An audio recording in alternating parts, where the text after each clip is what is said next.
ॐ अज्ञानतिमिरान्धस्य ज्ञानञ्जनशलाकया चक्षुरुन्मिलितं येन तस्मै श्रीगुरुवे नमः। भगवते वासुदेवाय ॐ नमो भगवते वासुदेवाय ॐ नमो भगवते वासुदेवाय। श्रीमद् भागवत में हम हैं पहले कैंटो के 12वें अध्याय के 10वें श्लोक में।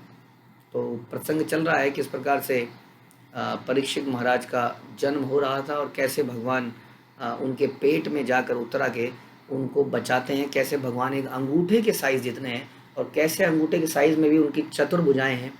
उनके अंदर सुंदर मुकुट उनके पे लगा है, श्याम वर्ण के हैं, पूरी तरह से सुसज्जित हैं। उनकी गदा जो है घूम रही है और चक्र को बेकार कर देती है। इसको आगे चलते हैं, कैसे परीक्षित महाराज की रक्षा हुई और आगे क्या हुआ। ओम नमो भगवते वासुदेवाय ओम नमो भगवते वासुदेवाय ओम नमो भगवते वासुदेवाय।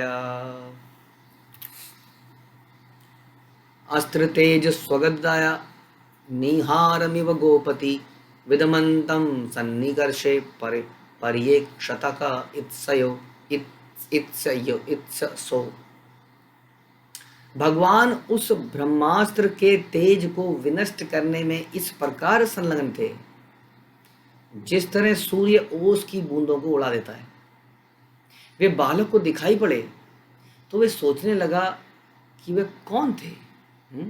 देखिए, भगवान वास्तव में, हमने आपको एक बार स्टोरी सुनाई थी ना कि एक बार जो है अकबर को कन्फ्यूजन हो जाती है, जैसे कि अक्सर लोगों को हो जाती है।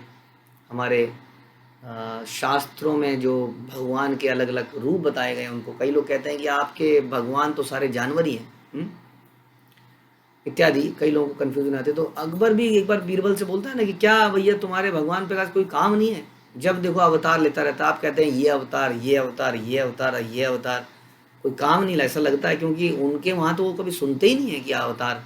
वो तो सुनते हैं उनके मैसेंजर आए भगवान के, मैसेंजरों ने ये कहा, मैसेंजर्स ने ये कहा।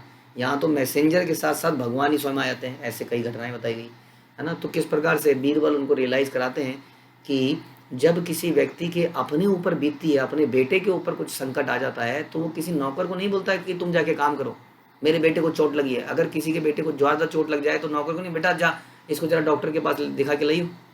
वो खुद ही भाग पड़ेगा, जबकि उसके पास इतने सारे लोग हैं, फिर भी वो खुद ही जाएगा डॉक्टर के पास। ऐसा बीरबल ने एक कहानी के थ्रू, मतलब एक ऐसी रचना करी कि पानी के अंदर जब बीरबल राजा के बेटे के साथ बैठे थे और राजा भी एक नाव में बैठे थे, तो अचानक से बीरबल ने बेटे को धक्का मार दिया पानी में। और वास्तव में बेटे को नहीं मारा था, बेटे जैसी एक डॉल थी, एक मूर्ति बनाई थी, उसको पानी में डाल दिया। तो अकबर जो है पानी में कूद गए और बाद में उनको पता चला कि सब बीरबल की कहानी थी। तो बीरबल ने उसको रियलाइज़ कराया कि जब तुम्हारा बेटा पानी में गिरा तो तुमने अपने सैनिकों को कोई नहीं आदेश दिया, सैनिकों मेरे बेटे को बचाओ। उसी तरह से भगवान जो है स्वयं आ जाते हैं। और यहाँ पर एक और उदाहरण मिलता है कि परीक्षित महाराज ब्रह्मास्त्र, व्हाट इज ब्रह्मास्त्र, ब्रह्मा क्या है ना। ब्रह्मा अपनी स्तुति में बोलते हैं मैं क्या हूँ भगवान, मैं एक अंडे में रहने वाला जीव हूँ। क्योंकि ब्रह्मांड, ब्रह्मा, ब्रह्मांड क्या है, एक अंडा ही तो है, ब्रह्म अंड है ना, अंड के समान है एक ब्रह्मांड। उस ब्रह्मांड के अंदर ब्रह्मा जी रहते हैं। तो वो कहते हैं मैं एक अंडे की मैं रहता हूँ। जैसे कि कोक में बच्चा रहता है, तो कोक में जब बच्चा रहता है तो कई बार माँ को लात मारता है ना, पुश करता है। तो क्या माँ उससे बुरा मानती है, क्या पलट के थप्पड़ मारती है? नहीं, वो बड़ा आनंद लेती है बल्कि उसमें भी। तो ब्रह्मा जी कहते हैं मेरे से भी गलती हो गई भगवान, मैं एक अंडे में रहने वाला बच्चा ही हूँ, मुझे क्षमा कर दीजिए, है ना। 10वें कैंटो में हम ऐसा पढ़ते हैं, जब ब्रह्मा जी से गलती हो जाती है तो उस ब्रह्मा जी द्वारा छोड़ा गया अस्त्र, बताइए उसकी क्या वैल्यू है संसार के लिए। वो बहुत बड़ा अस्त्र है, सबसे बड़ा अस्त्र है ना। आजकल के एटम बम से, आजकल के परमाणु बमों से भी बहुत ज़्यादा खतरनाक है, लेकिन भगवान के लिए क्या है। तो क्या उसके लिए भगवान को स्वयं जाने की आवश्यकता थी उत्तरा के गर्भ में? लेकिन क्योंकि उत्तरा के गर्भ में एक महान भक्त आने वाला था जो कि इतना महान बनेगा कि वो 12 महाजनों में उसका नाम काउंट किया जाएगा, जो कि भूखे प्यासे रह के 7 दिन तक, हम लोग आधे घंटे का लेक्चर सुनते हैं उसमें भी हमें परेशानी होने लगती है कई बार, है ना, थोड़ी देर बैठ के आधे पौने घंटे में। लेकिन परीक्षित महाराज ने 7 दिन तक दिन और रात बिना सोए बिना खाए बिना पिए भागवतम सुनी। तो इतना महान भक्त आने वाला है, तो भगवान ने कहा मैं खुद ही जाऊंगा उसको बचाने के लिए। तो यहाँ श्लोक में सुनते हैं कि वो संलग्न थे ब्रह्मास्त्र के तेज को विनष्ट करने के लिए। और बड़ा आसान काम था वैसे उनके लिए। जैसे सूर्य ओस को उड़ा देता है 1 सेकंड के अंदर, सूर्य जैसे निकलता है पार्कों में से, ओस जो घास में गिरी होती है गायब हो जाती है। ऐसे ही ब्रह्मास्त्र का तेज गायब हो गया। लेकिन वो बालक सोच रहा था ये कौन है, अचानक से कौन आया। विधूय तद मेयात्मा भगवान धर्म विभु विशतो दशमासस्य तत्रेवांतर ददे हरि। इस प्रकार बालक के देखते देखते प्रत्येक जीव के परमात्मा तथा धर्म के पालक पूर्ण पुरुषोत्तम भगवान, जो सारी दिशाओं में व्याप्त हैं और काल और देश की सीमाओं से परे हैं, तुरंत अंतर ध्यान हो गए। यानी कि भगवान को लाने के लिए बाध्य नहीं करा जा सकता, किसी देवता को लाने के लिए बाध्य किया जा सकता है। जैसे हम हिंदी पिक्चरों के देखते हैं कि तुझे आना पड़ेगा, तुझे आना पड़ेगा। वो है ना, चिराग रखा हुआ है ना, दीपक रखा हुआ है, दीपक के ऊपर हाथ रख दिया उसने, जला लेंगे हाथ को, जब तक तुझे आना पड़ेगा, तुझे आना पड़ेगा, वो जली जाएगा। भगवान ऐसे आने वाले नहीं है। वो चल रहा है कहीं पर, कांटों में खून निकल रहा है पैरों में, तुझे आना पड़ेगा। वो पड़ेगा पड़ेगा चलता नहीं है वहाँ पर पड़ेगा। हमारी औकात क्या है कि भगवान को बोलें तुम्हें पड़ेगा। पहले हमें भगवान से दास बनना पड़ेगा, उनसे उनसे उनसे प्रेम करना पड़ेगा, प्रेममयी सेवा करनी पड़ेगी। हमारी सेवा से, हमारी ह्यूमिलिटी से, हमारे त्याग से, समर्पण से हो सकता है कि भगवान प्रसन्न होकर अपने आप आ जाए। उनको बांधा नहीं जा सकता। नारद मुनि की इतनी तपस्या करने के बाद, जब वो बच्चे से थे, एक जंगल में इतनी भयानक तपस्या करी नारद मुनि ने, हाँ मतलब कि जंगल के खतरे को झेला, फिर भी भगवान आए थोड़ी देर के लिए और चले गए। ध्रुव महाराज ने 6 महीने तक खाना पीना बंद रखा ऑलमोस्ट। भगवान आए, थोड़ी देर स्तुति हुई और चले गए। हम भगवान को बांध नहीं सकते। हम सुनते हैं भगवान के स्तुतियों में कि किस प्रकार भक्त जो है भगवान को अपने हृदय में, नंद नंदाष्टकम में हम पढ़ते हैं ना कि कैसे आप मेरे हृदय में, मैं आपको कैद कर लूँ। अपने हृदय में तो कैद कर सकते हैं प्रेम से, हाँ वो भी प्रेम से ही कैद कर रहे हैं। वास्तविकता में उन्हें कोई रोक नहीं सकता। क्यों? क्योंकि देश काल कोई भी नियम के परे है, क्योंकि वही सारे नियमों को बनाने वाले हैं। इसलिए भगवान आए उत्तरा के गर्भ में और थोड़ी देर में चले गए और परीक्षित महाराज देखते ही रह गए। तो इस प्रकार से यहाँ प्रभुपाद बताते हैं कि जीवात्मा और भगवान दोनों ही सर्वव्याप्त है कि नहीं। हर जगह जीवात्मा है। हम देखते हैं कोई पानी के अंदर, कोई ढक्कन के नीचे कोई काई जम रही है, कहीं पर कोई, मतलब हर जगह जीवात्मा। पत्थर के अंदर भी जीवात्माएं दिखती हैं, जीव है ना। लेकिन ऐसा नहीं है कि एक जीव हर जगह व्याप्त है। जीवात्मा सब जगह व्याप्त है, लेकिन एक जीव केवल अपने शरीर के अंदर व्याप्त है। जैसे आप इस शरीर के अंदर, आत्मा का प्रभाव, आत्मा की चेतना इस पूरे शरीर के अंदर है। नाखून से लेकर सर तक कहीं पर भी चूंटी मारेंगे तो दर्द होगा, कहीं कुछ पुण्य लगाएंगे तो खून निकलेगा। हाँ, हमारा जो चेतना है पूरे शरीर में, लेकिन केवल हमारी चेतना इसी शरीर तक लिमिट है। हाँ, लेकिन भगवान जो है सर्वव्यापक है, वास्तव में वो खुद सब जगह हैं। तो बड़ा डिफरेंस है भगवान में और जीव में। प्रभुपाद कह रहे हैं किस प्रकार से भगवान हर जगह हैं, हर जगह रक्षा के लिए पहुंच सकते हैं अपने भक्तों की। तो उत्तरा के गर्भ में पहुंच के उन्होंने परीक्षित की रक्षा करी। ततः सर्व गुणोदर के सानुकूल ग्रहोदय यज्ञे वंशधरा पांडोर भूया पांडुरी वोजसा। तत्पश्चात जब क्रमशः सारी राशि तथा नक्षत्रों से शुभ लक्षण प्रकट हुआ है, तब पांडु के उत्तराधिकारी ने जन्म लिया, यानी कि परीक्षित महाराज ने जन्म लिया, जो पराक्रम में उन्हीं के समान होगा। पराक्रम में परीक्षित महाराज पांडुओं जैसा होगा। पांडु के बारे में तो आप जानते ही हैं कैसे पराक्रमी थे। और बता रहे हैं कि जब सारे शुभ नक्षत्र आ गए तब उन्होंने जन्म लिया। अब यहाँ पर प्रभुपाद बताते हैं कि नक्षत्रों का हमारे जीवन में बहुत प्रभाव होता है। वो बात अलग है कि लोग इसकी विद्या को भूल गए हैं। तो क्या मतलब इसका ये है कि कुछ को टोटका करके नक्षत्रों को बदलने का प्रयास करना चाहिए? नहीं, यहाँ पर प्रभुपाद क्लैरिफाई करते हैं कि ऐसा नहीं है कि तुक्के से परीक्षित महाराज ऐसे नक्षत्र में पैदा हो गए। ऐसा नहीं है, बल्कि ऐसा है कि व्यक्ति अपने नक्षत्रों के हिसाब से ही पैदा होता है। ऐसे कितने केस हमने देखे कि बच्चे का डिलीवरी को प्लान करा गया, कि परसों के ऑपरेशन में तो कर ही सकते हैं ना, सिजेरियन में तो आपने प्लान किया जी परसों कराएंगे, लेकिन कुछ ऐसा हो गया कि वो आज ही हो गया, है ना, होता है कि नहीं। कई बार हमारा प्लान चल जाता है, कई बार प्लान नहीं चलता है, कितनी ऐसी चीज़ें होती हैं। तो वास्तव में ऐसा नहीं है कि हम बाध्य कर सकते हैं कि ये अच्छा शुभ मुहूर्त देखा, इस मुहूर्त में बच्चे को पैदा करेंगे, नॉट लाइक दैट। क्योंकि वो उस नक्षत्र में पैदा होता है जो उसके कर्मों के अनुसार होते हैं। अब ये नक्षत्रों के कंट्रोल करने वाले देवता होते हैं। अब ये देवता पूरे जीवन में हमें हमारे कर्मों का फल देते रहते हैं। फिर बोलता है ये तो बड़ा अपशगुनी है, ये तो गलत शगुन पे पैदा हुआ है। अपशगुनी नहीं है, कर्मों का फल भुगत रहा है हर व्यक्ति। इस वजह से और कोई व्यक्ति अपने कर्मों का फल दूसरों पे नहीं दे सकता है। ऐसा नहीं है कोई अपशगुनी है तो मेरे लिए अपशगुनी है, वो अपशगुनी अपने लिए ही है, क्योंकि किसी एक व्यक्ति के कर्मों का फल दूसरे को कभी नहीं मिलता। यदि मुझे कुछ कष्ट मिल रहा है तो मुझे किसी और की वजह से नहीं मिल रहा है, वो मुझे मेरी वजह से मिल रहा है।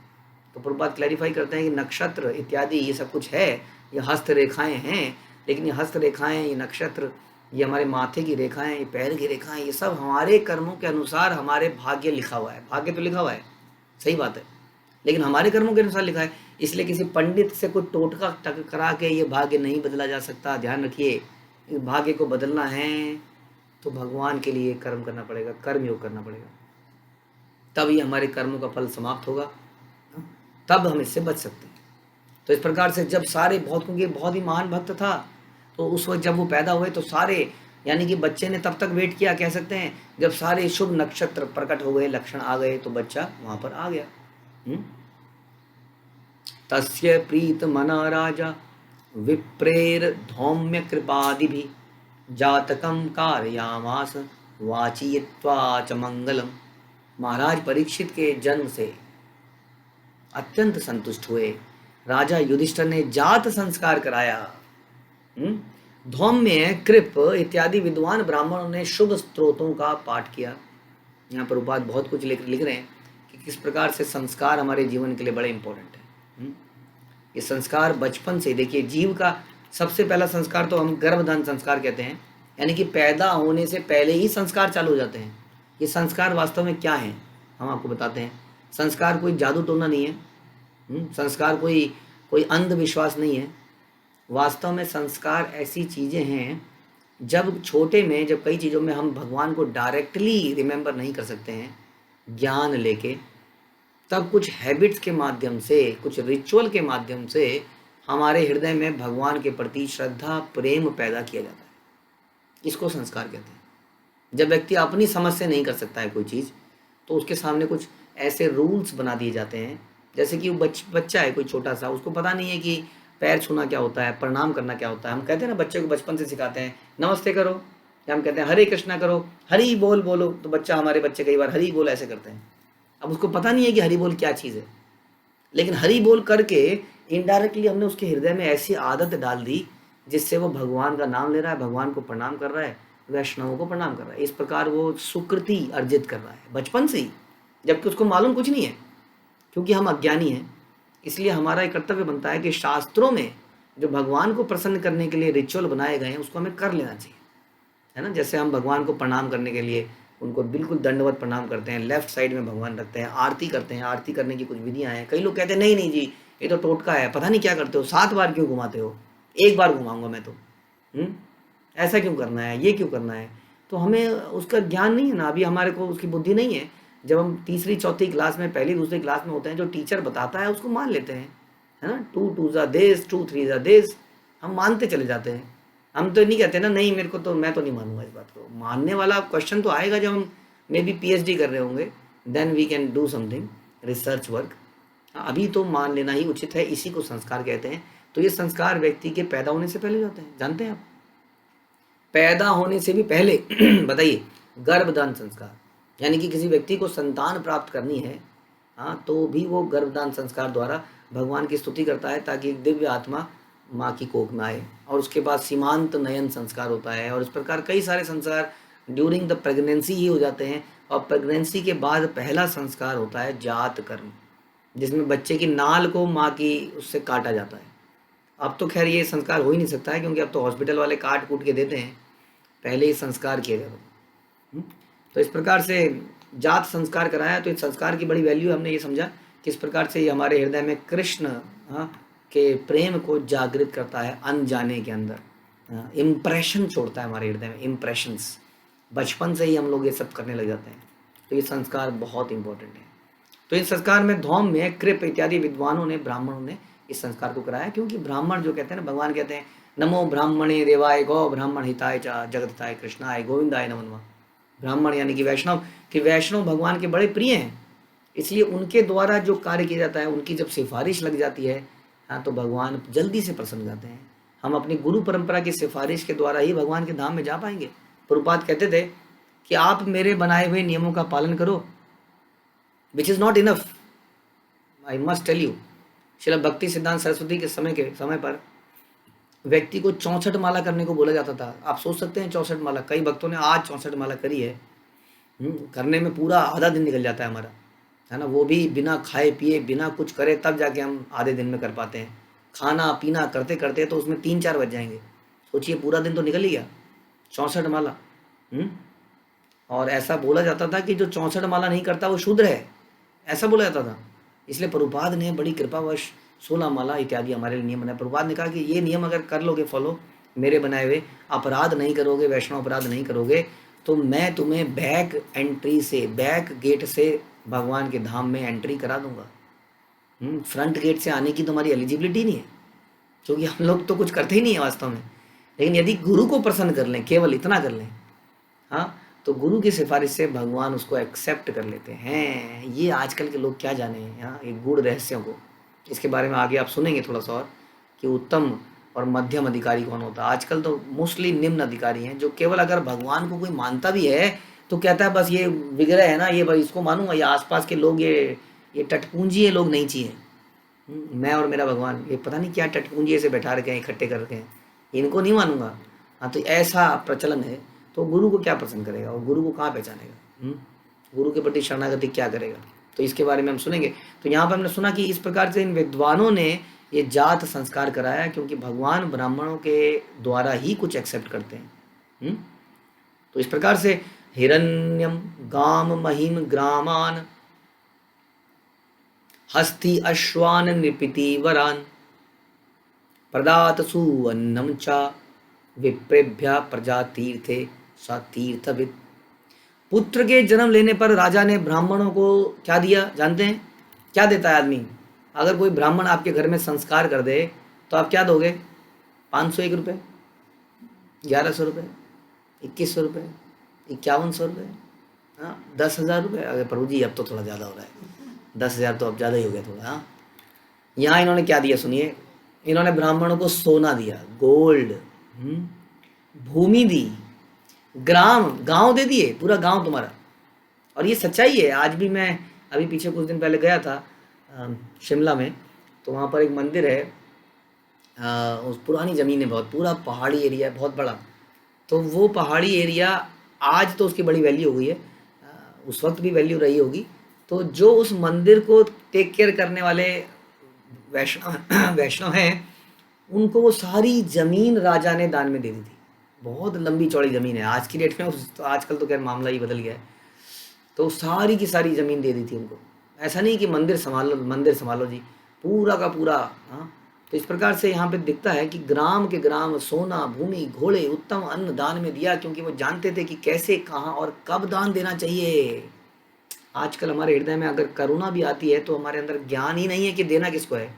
हम सोचते हैं वो गरीब है बेचारा, 2 वक्त की रोटी नहीं खा पा रहा है, हम उसको दे दें। इसके बारे में हम कई बार चर्चा कर चुके हैं कि ये केवल एक इमोशनल थिंकिंग है। हम नहीं जानते हैं कि कब क्या देना चाहिए, क्योंकि दान तमोगुण में भी है, सतोगुण में भी है, रजोगुण में भी है। तो राजा जानते थे कब कहाँ किसको दान देना है, क्योंकि ब्राह्मण जो है पूरी प्रजा को, पूरे संसार को, राजा को, प्रजा को, सबको डायरेक्शन देता है लाइफ की। पहली चीज़ क्या कब करना चाहिए, क्योंकि वो शास्त्रों के निष्कर्षों को जानता है। उसके अलावा वो भगवान का प्रिय है। जैसे हमने सुना कि भगवान को प्रसन्न करने से सब प्रसन्न हो जाते हैं, उसी तरह से भगवान के भक्तों को प्रसन्न करने से सब प्रसन्न हो जाते हैं। लेकिन क्या ये भक्त ऐसी वस्तुओं से भोग करते हैं? ये उनके जीवन चरित्र से दिखेगा कि वो उन वस्तुओं को भगवान की सेवा में लगा देते थे। तो इस प्रकार से हम यहाँ सुनते हैं प्रभुपाद कहते हैं कि केवल ब्राह्मण और सन्यासियों को गृहस्थियों से दान ग्रहण करने का अधिकार प्राप्त है। समस्त संस्कारों के विभिन्न अवसरों पर, जैसे जन्म का हुआ, विवाह का हुआ, मृत्यु का हुआ, ब्राह्मणों को धन वितरित किया जाता है, क्योंकि ब्राह्मण ही मानव जाति की प्राथमिक आवश्यकता के लिए सर्वश्रेष्ठ सेवा प्रदान करते हैं। हमें तो लगता है कुछ मंत्रों का उच्चारण कल चले गए, क्योंकि आजकल जो है सही मायने में ब्राह्मण जो है दिखते नहीं है। दिक्कत ये है, जो मंत्रों का उच्चारण करने आते हैं पुरोहित, वो भी कुछ लक्ष्मी के लिए, पैसे के लिए आते हैं। इन अवसरों पर स्वर्ण, भूमि, गांव इत्यादि प्रचुर मात्रा में दिया जाता था। अतः ब्राह्मण वास्तव में निर्धन नहीं होते थे, बल्कि उनके पास बहुत कुछ होता था। और उसका कारण ये था जिससे उन्हें जीवन को व्यापन करने के लिए कुछ काम न करना पड़े, क्योंकि ये व्यक्ति अगर कुछ काम करने लग गया तो गाइडेंस कौन देगा, आशीर्वाद कौन देगा, भगवान के पास कौन लेके जाएगा, यदि वे व्यक्ति अपने भरण पोषण में लग गए तो इस प्रकार से जब उनकी जीवन की आवश्यकताएं पूरी होती थी तो क्या करते थे, समाज के कल्याण के लिए अपने आप को समर्पित कर देते थे और पूरा समय इसी में लगाते थे। इसलिए यही दान बेस्ट दान है। हम डायरेक्टली किसी को भूखे को खिला देंगे तो उससे उसका कल्याण नहीं होगा, लेकिन ब्राह्मण जो योजनाएं चलाते हैं, जैसे हमारा फूड फॉर लाइफ प्रोग्राम चलता है, जिसमें हम अनलिमिटेड प्रसाद बांटते हैं इस्कॉन के मंदिरों के माध्यम से, इससे व्यक्ति का पेट भी बढ़ता है, बीमारी भी दूर होती है, प्लस उसके हृदय में भगवान के प्रति प्रेम भी पैदा होता है, क्योंकि वो भगवान का प्रसाद पाता है। क्योंकि ब्राह्मण जानता है कि भगवान को कैसे प्रसन्न किया जाए, किस चीज़ को भगवान से कैसे लिंक कर दिया जाए, कैसे कर्मों को कर्म योग बना दिया जाए, क्योंकि वो इसमें निपुण है, इसलिए उसकी सलाह मशवरा आवश्यक हो जाती है। इसलिए हमें कुछ ऐसा प्रयास करना चाहिए कि उन्हें अपने जीवन के लिए, अपनी रक्षा के लिए सोचना ना पड़े, और वो केवल समाज कल्याण में लगा रहे, और इस प्रकार से सारा समाज बढ़िया तरीके से चल पाएगा। हम सभी संपन्न हो पाएंगे, देवता प्रसन्न होंगे, भगवान प्रसन्न होंगे, सब कुछ प्रसन्न होंगे। ठीक है, तो ग्रंथराज श्रीमद् भागवतम की जय, श्रील प्रभुपाद की जय।